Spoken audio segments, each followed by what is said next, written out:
حضرت عمر کا زمانہ ہے، آپ جانتے ہاتھ میں کوڑا رکھتے تھے،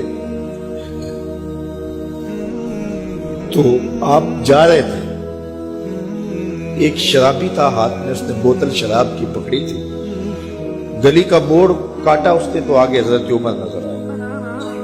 حضرت عمر تو موقع پہ سزا دیتے تھے، ہاتھ میں درہ پکڑا ہے تو اس نے دل ہی دل میں کہا مالک عمر کے قہر سے بچا لے، پکی توبہ کرتا ہوں آج کے بعد شراب نہیں پیوں گا، اور جلدی سے وہ شراب کی بوتل بکل میں بغل میں دبا لی۔ حضرت عمر بھی سر پہ پہنچ گئے اور جھڑک کے کہا کہ یہ تیرے پاس کیا ہے؟ تو ڈرتے ہوئے کہا حضرت سرکہ ہے۔ تو عمر تھے، کہا نکال۔ تو جب نکالا تو واقعی سرکہ ہو گیا تھا۔ جو رب شراب کو سرکے میں بدلنے پہ قادر ہے، وہ رب گناہوں کو نیکیوں میں بدلنے پہ بھی قادر ہے۔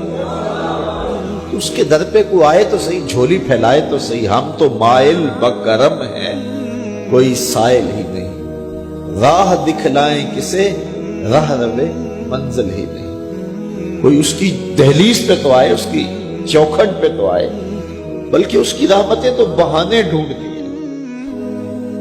بشر حافی ایک بہت بڑے شرابی تھے اور زندگی شراب کے نشے میں دھت گزرتی تھی۔ ایک دن گلی سے گزر رہے تھے، کاغذ کا ایک ٹکڑا دیکھا، اس پہ رب کا نام لکھا تھا۔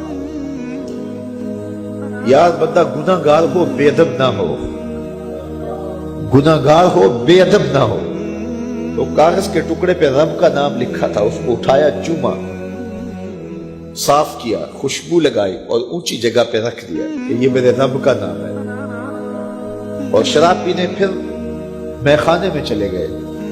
وقت کے ولی کو الہام ہوا، جا ڈھونڈ بشر کو اور میرا سلام دے، اور اسے کہہ کہ تیرے رب نے تیرے سارے گناہ معاف کر دیے۔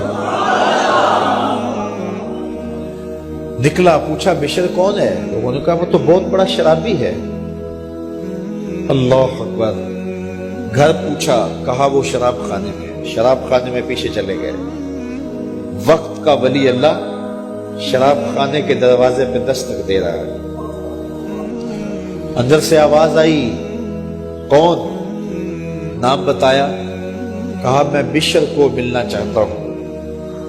کہا وہ تو نشے میں دھت پڑا ہے۔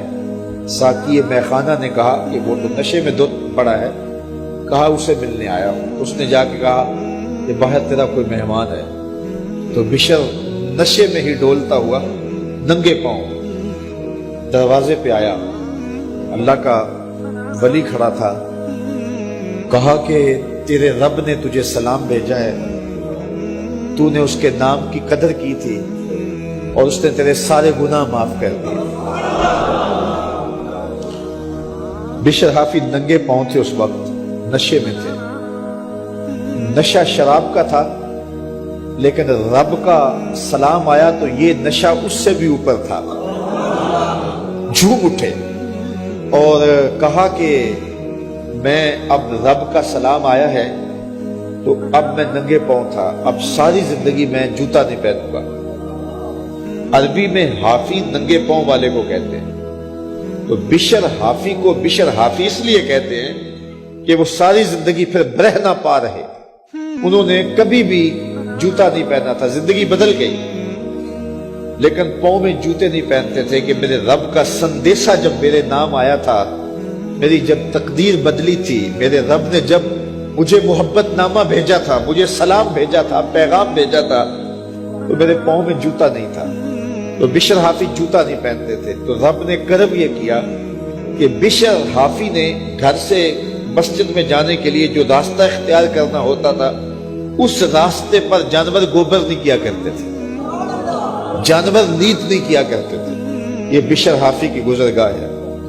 ایک دن ایک شخص آیا تو جس راستے سے بشر حافی گزرتے تھے تو وہاں کسی جانور کا گوبر پڑا ہوا تھا، تو اس نے بلند آواز سے کہا ایھا الناس، لوگوں سن لو، بشر حافی انتقال کر گئے۔ لوگوں نے کہا تمہیں کس نے بتایا ہے؟ کہا یہ گوبر پڑا ہوا ہے، اس کا مطلب ہے کہ آج بشر حافی اس گلی سے نہیں گزریں گے۔ تو جب پتہ کیا گیا تو حضرت بشر حافی کا واقعہ انتقال ہو گیا. کوئی سچی توبہ کرے تو صحیح, کوئی اس کی دہلیز تو آئے تو صحیح. ہم تو مائل بکرم ہیں, کوئی سائل ہی نہیں, راہ دکھلائیں کسے رہ روے منزل ہی نہیں. کوئی جھولی تو پھیلائے وہ تو قریب ہے, اس کی تو رحمتیں آواز دے رہی ہیں, یا ایھا الانسان ما غرک بربک الکریم. او بھاگے ہوئے انسان, آجا پلٹ کے, تیرا رب بڑا کریم.